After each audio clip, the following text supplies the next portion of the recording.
Hey guys, it's Avionics. Welcome back to the channel. Now, this is the AA5B Tiger from BRsimdesigns. Now, we've reviewed this before. Don't get deja vu. I did, in fact, look at this before. Now, this is in Flight Sim 2024. Yes. No, this is not a native update. I actually will admit I was slightly expecting it would be when I looked at it myself, but it is not. No. Now, what this is a new version including new avionics. Now, we can debate the value of that function as we go along for the flight. We're taking off today from Benton Field in Northern California, flying out to Hayfork, one of the Orbx airports. As you can see, it does have the various kind of bits and bobs here, but these are toggleable in a menu, not clickable in the walk around. As I said, it's not native. Now, if you own the existing AA5 from BRSim, you can use it in 2024. This is no different. Now, what I will get onto is the difference here. The big difference is, yeah, this. This is, and this is where I have a bit of a conundrum, because I like the plane. I love the plane. I really like the steam gauge AA5. I think it's fantastic. I think it's a fun little aeroplane. Turn our battery on here. We'll get our tablet running.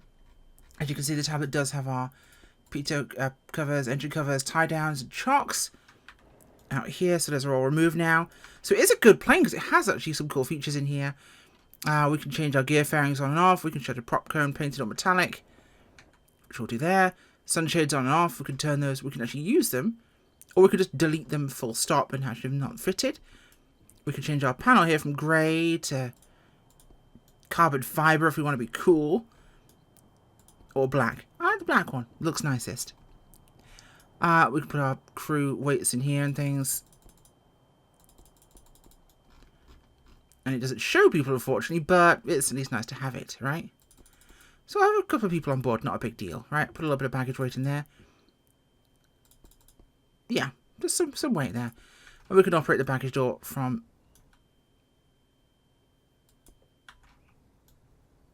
At least I thought we could. Never mind. What we can do is we can open the canopy. I've always forgotten how to actually operate this one because it's a bit of a weird one. But we can actually do it. You just have to be able to know how to. I don't know how to. So that's more of a me problem than anything else. So no, it's probably clickable somewhere around here, but I just don't quite know how to do it. It's probably going to be one of these things, but this is the lock for it at least. Now, other than that, we have checklists in here. So we have our pre-flight in here. So those are all removed, everything's off, yes, fine. Engine start. So master terminator alternator on. Is on, mixture is full rich, carb is off. Fuel set to valve to left. It is. Going to left. We're going to have to prime as required. Flaps are up, that's fine. Aux fuel pump to on. We'll pull the removable flight tag out there. Put that on. The sounds are rather nice in this add-on, I will give it that. So carb is off. Give it as 3 on there. And it's going to be prop area clear, max to both, throttle to a quarter, and starter engage, which is press in. And that's right here. So I will give it this. It does sound pretty good. So fuel pumps to off as well there. That's fantastic. Put this back in here. Everything else is good as we need it. That's fine. So before takeoff, it's going to be vacuum check. Throttles, yes, 1800 RPM. We'll do that right now as we turn on instrumentation as well here. Get the Garmin suite running. We can actually check this business. Let's get our secondary one. This is the working title Garmin 1000 here. So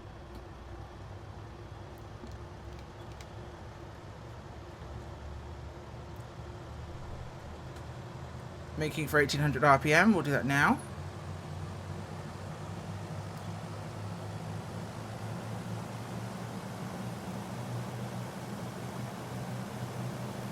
Okay, so we're at 1800 RPM, thereabouts. Everything is green arc. We are looking great here. Idle smoothly. Yeah. Mags will be also... Yeah, not getting a huge drop there. Max of 175 RPM drop. We're getting none of that, so we'll go back to idling smoothly. Looking good. Mixture's full rich. Checking for pressure change on fuel with the fuel pumps. Looking good. Okay. So that is everything we need to know about this right now. So we'll worry about that later. We're going to go flying and take it for a bit of a spin. And we'll talk about the aircraft itself. And why you should buy the original version. The Steam version. Because it is, I personally think, great. Much preferable. Now, did I disengage the parking brake properly? I did. There we go. That was having to get the wheels centered. Now, our runway here is actually not too far away. And bear in mind, being a castering nose wheel, the rudder doesn't do anything, so it's hitting the old differential brakes. If you haven't got that mapped, you might want to bind something for them. Flaps set for takeoff. I like the Tiger because it's unusual. It's not a Piper. It's not a Cessna. It's got some quirks like the castering nose wheel. Now, if you absolutely love glass, this is a great version. And you can buy just this. The problem is, as we get ready to take off here, you are paying, if you own from Sim Market Bind, if you own from Sim Market, you are paying £13-14 or €16 specifically for this version with a G1000. Not even a custom G1000. This is working titles existing G1000.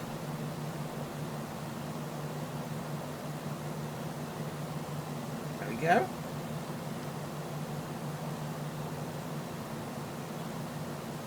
And like I say, it's a great plane to fly. You've got great visibility, especially to the sides.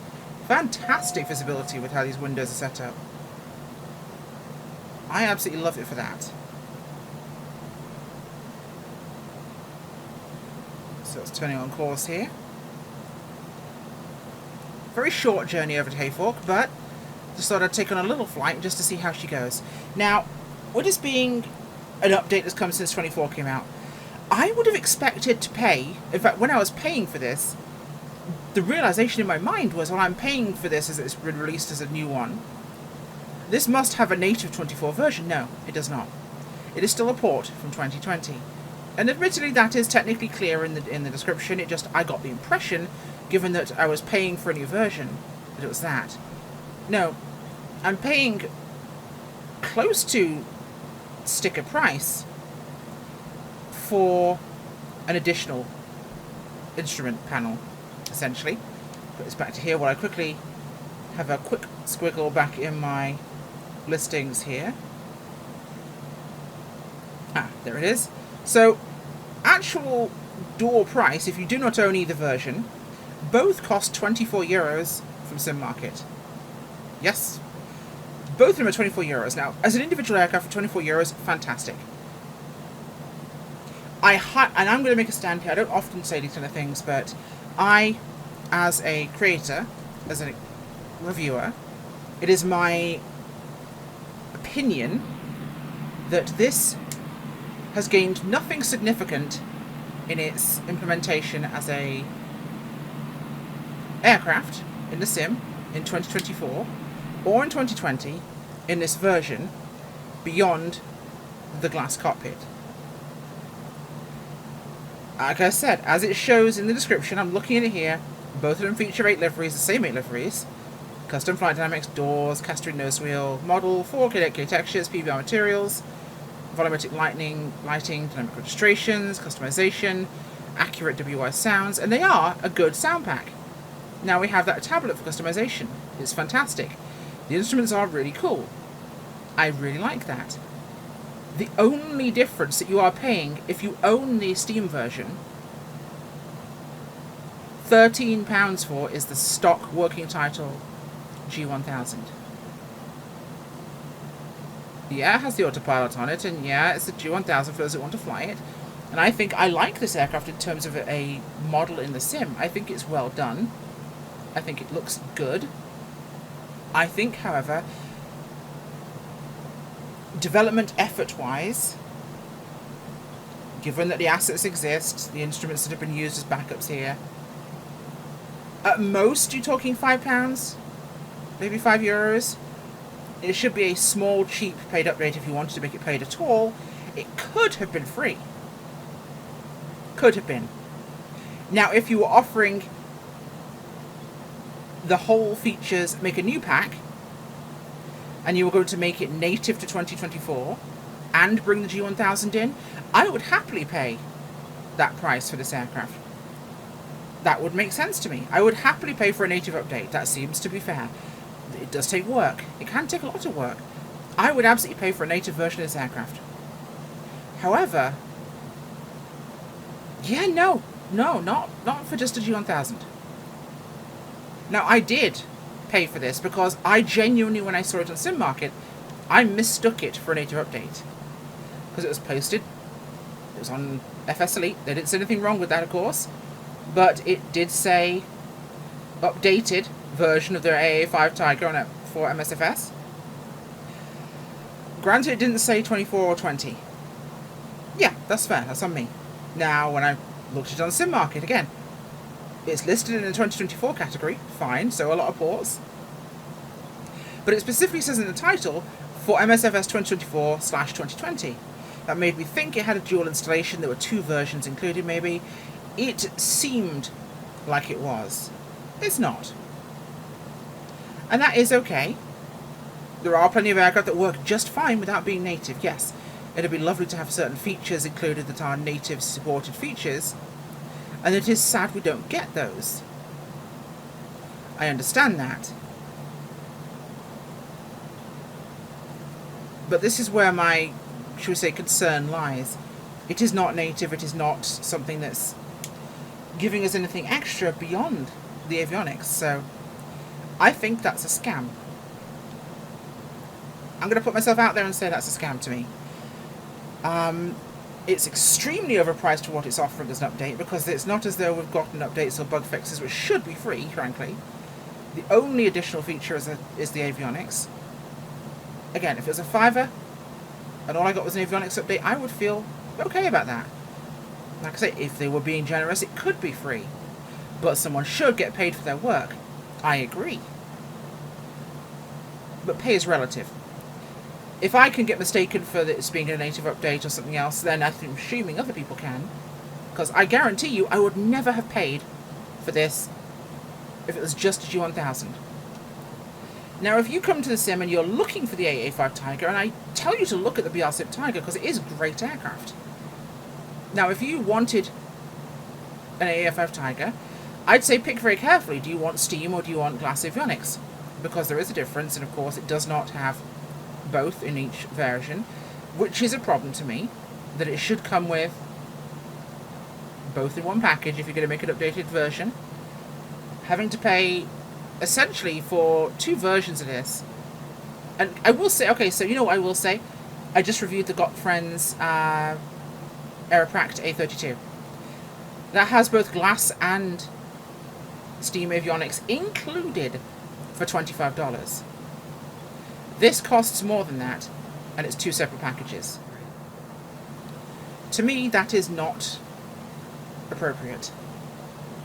Again, personal choice, personal preference, personal opinion. To me, that doesn't feel right. Okay, not super far away. And I've not seen this kind of practice done very often in the flight sim community. It's not that common. And arguably, I would think it should be something that's marked more clearly. Because it is very easy to misinterpret, but like I said, it's a good aircraft. I like the aircraft itself, and this is not me slandering the developer because I have a axe to grind. I have purchased both versions of this aircraft myself for my own money. So I bought this out of my own pocket. I bought the original out of my own pocket. I love the original. I still fly it. I personally don't like glass cockpit aircraft, so I would never fly this version. But I misinterpreted that, so that's on me. Completely on me. 100% my fault. But like I said, to charge this much, that's why. The price being that high made me think it was native update. That's what was the price. I couldn't imagine that we'd just get a G1000 for that. So yeah. Little on the surprise side, if you will. Beautiful terrain up here, though, I will say. So, at least you're getting a nice flight out of this, up here in Northern California. And the plane is handling it very well. It really is. No trouble whatsoever. So, you know, I think it was the tablet. It's because I saw the tablet in the cockpit. And it's got the same blue and white styling as the 2024 native one, so I kind of just, my mind said, oh yeah, that looks like that. Which again is totally on me. Totally on me. So Weaverville, I don't think I have anything for that one. That's the Hayfork Valley Lookout, the one I could definitely not land at. And that is H47. Anthem. Should have been no problem whatsoever. About halfway out here. I do a bit of flying in Sacramento down to the south of us right now. For now, we're not super far away. We're just here north of the Bay Area, for those who don't know it. San Francisco Bay here, up in Northern California. In fact, Lake Tahoe is kind of over there, I think. Is that Lake Tahoe? That's not Lake Tahoe, that's the wrong one. Is that Lake Tahoe? That's Lake Tahoe, right there. That's the one. That's a mountain. No. No, no, no, no, no.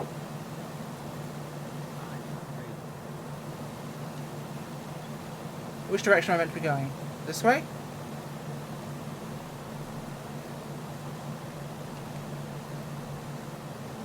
Correct, this way. Okay, we're good. Whew. Get myself into some trouble here.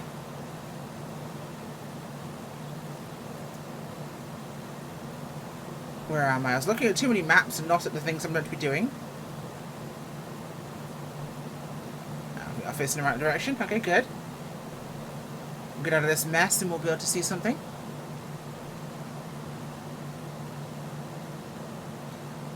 The vibrations are quite cool. I do like the fact you can turn those off, of course, in here. So if we want to have our glare shield and our instruments not vibrate, we can. It's nice to have the options when developers include those kind of things, because it does really kind of add a little bit of a realism that we tend to get in these aircraft. We could hide the tablet fully if we want to. As you can see the needle wobbling around there. But it does happen, so it's nice to see it actually modelled.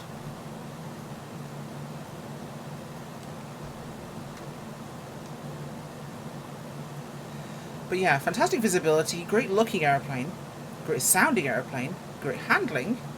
And this would absolutely be kick-ass with a native version.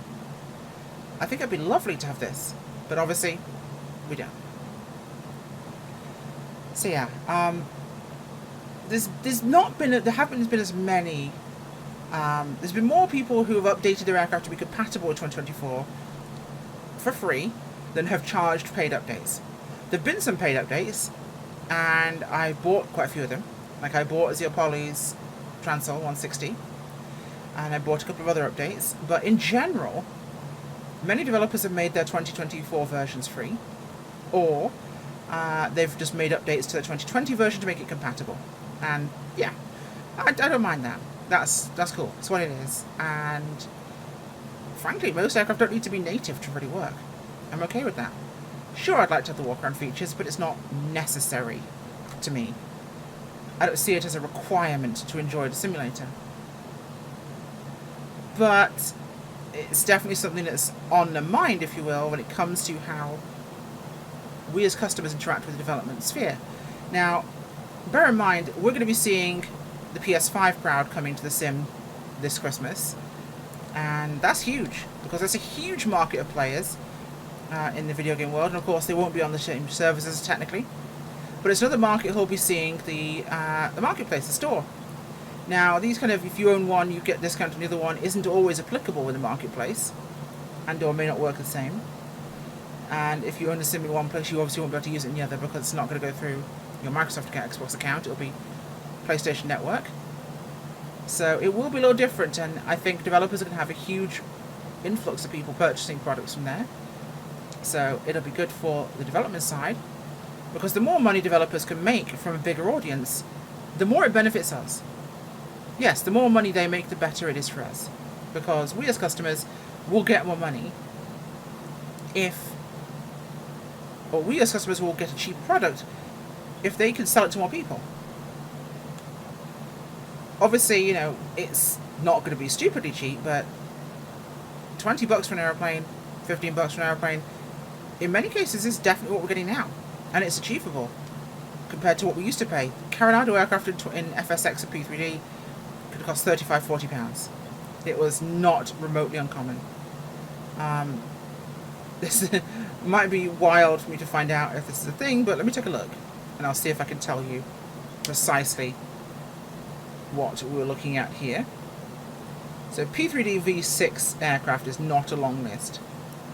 P3D5 aircraft is... okay. We've got aircraft on there. I'm going to try and find some of the Carinado stuff if it's even listed. But I know some of the people like Bear Studios released their Nanching on there. That's where it first came out. But Sim Skunkworks, their stuff's gone down to free now on P3D. Hard to really accurately measure that one. But HOA stuff's still the same price as it was. Just fine. The Tomahawk, right? Now, we have paid... I'm going to quickly cycle that one through to 2020 and look for how much that one costs, because that's a relevant example.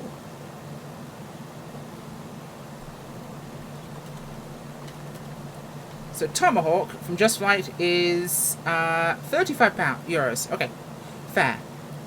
Now for P3D it's 38, so it's just a little bit more. I thought it was actually cheaper than that. I swear it was cheaper than that. That's quite a lot. I do not recall that being quite so expensive. You know, you'd think I'd research these things, but I wasn't necessarily planning on talking about it, so there is that. But it's one of those components of the sim for us that's really going to be something we have to think about, and what you want out of aircraft is going to, of course, come that way. When it comes to add-on aircraft, that's going to be a component of it. Lionheart, of course, have made a lot of aircraft a lot cheaper than they used to be. That's the different point I was trying to make. Carinado's aircraft have come down from the 30 to 40 euro range down to 20, which is fantastic. So it's very good to see. But of course, it's always going to be a matter of what you're trying to achieve, what you're trying to get, and with a bigger market, my point is, they can make them cheaper because the demand is filling the expenses. Yeah, so it's about 29 there. That's what I recall paying. Just, it was under 30. I paid 29 on Just Flight's website, that was it. So it was more expensive from a third party. Now, airport is just ahead of us here, I believe. That's the Badger down there. So we'll start a nice slow descent here. But with a bigger market, they can make it cheaper because they're making the same profit or more with more customers. That's just business. And I will not begrudge them business, because these people are making a huge amount of work into this. Either it's their full-time job or it's a part-time job, but they need to be able to... You want things like WI sound effects, good sound packs from different companies. It costs money. They want the extra talent to bring in to make the aircraft better. It costs money. There are some very talented freeware developers out there, but they're doing that of their own volition. They are choosing to do that for us. Don't expect it. And when it comes to payware, obviously they have a right to that. And obviously you have a right to say no. Someone commented on the Batavia video of the Peacemaker, the B36, the other day, saying this isn't payware quality. And my reply to them in the comments was, yeah, but good luck finding another B36. Supply and demand. You could say, I don't think this is worth the money, and you'd be absolutely entitled to say that. Because to you, it is not worth the money. But I will tell you, to a B36 enthusiast, it is 100% worth the money, because they're not going to see another B36 realistically. A number of the aircraft Batavia makes, and maybe it's intentional, but I guarantee there is very little chance we'll see this aircraft in any other form. Will we see a Sterling? A short Sterling? Will we see a Handley Page Hampton? Will we see a Seamaster? You know, will we see half of those aircraft they made? No. I severely doubt it, which is why I'm hoping they at least make the Blenheim. Because the Blenheim 4 is an aircraft they have made in the past, and I would happily fly their Blenheim made by them. Because to me, it would be enough. You know? Like, of the aircraft they have made, I would absolutely fly that one. To me, that would be enough, because it's an aircraft I want and nobody else makes it. So, it is payware quality because it is payware and it's available. To me, that makes it payware quality. See that how you will. Obviously, we'd all like to see things in better qualities, and that's absolutely understandable. That's ideal, frankly. But it's just a matter of whether or not that can be made available. So it's going to be one of those factors that we have to consider. So the aircraft they've released so far is just not exactly a lot of them, but I'd like to see more of them. Wonderful. Now there's Skyhawk. If we see another Skyhawk come out, no, theirs would not be worth the money. But payware quality is an odd phrase to use because technically, if it's payware, then it's payware quality. Because I've seen payware quality freeware. Now that's a way around to say it. Because saying something is payware quality is a mark of respect, right? You're saying this is free, but it's the quality of something you'd pay for. And that's completely understandable. But when it's paid for, well, it's already payware. So it's not Carenado quality, it's not A2A quality, it's not PMDG quality. But it's definitely payware quality.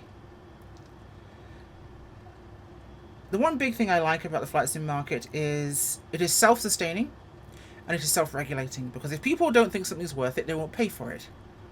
Now, I will respectfully tell you to go and buy the original BRSim Tiger, the AA5 Tiger B. I will tell you that if you want to buy an AA5 Tiger, it's an aircraft that came with steam instruments and it really deserves them. Unless you absolutely want a G1000, then yeah, sure. But I would respectfully say that vote with your wallets. Do not buy this. Because it's a G1000, that's all you're getting. The steam instruments in their original version are really nice. It's a really nice cockpit, it has really cool functions. The whole original aircraft is wonderful. But I would say to vote with your wallets and not purchase this version, because I think it is a scam. To charge this much for a G1000 is unfair. Yes, the small discount for owning the other one is something, but so I'm not paying £13 for a G1000. As someone who doesn't like the G1000, that's a lot. And if you did, you wouldn't want to pay the same amount of money for the other version. There's also zero mention of being able to get the original version for a discount if you bought the G1000 first.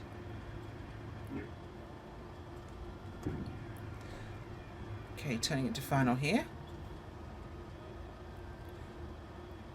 A little high up, but with bleeding speed nicely, so that could work still. I think we're going to be okay, actually. Here we are. This looks a lot more tree-filled than I remember. 500. Yeah, we're coming in perfectly here.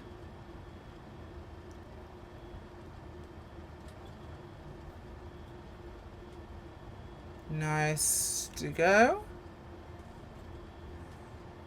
Right, slap bang on runway 7. A little bit of power here to pick the nose up.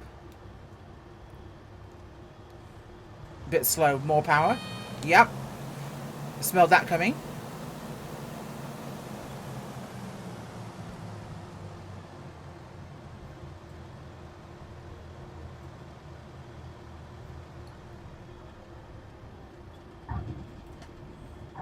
Boom.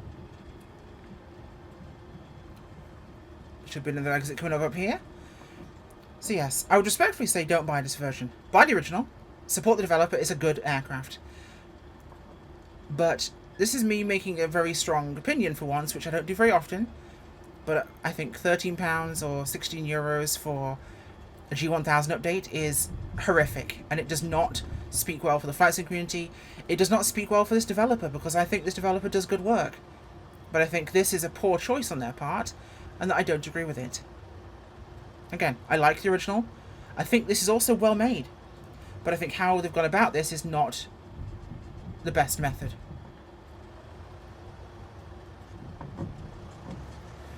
Pull up here next to this 206.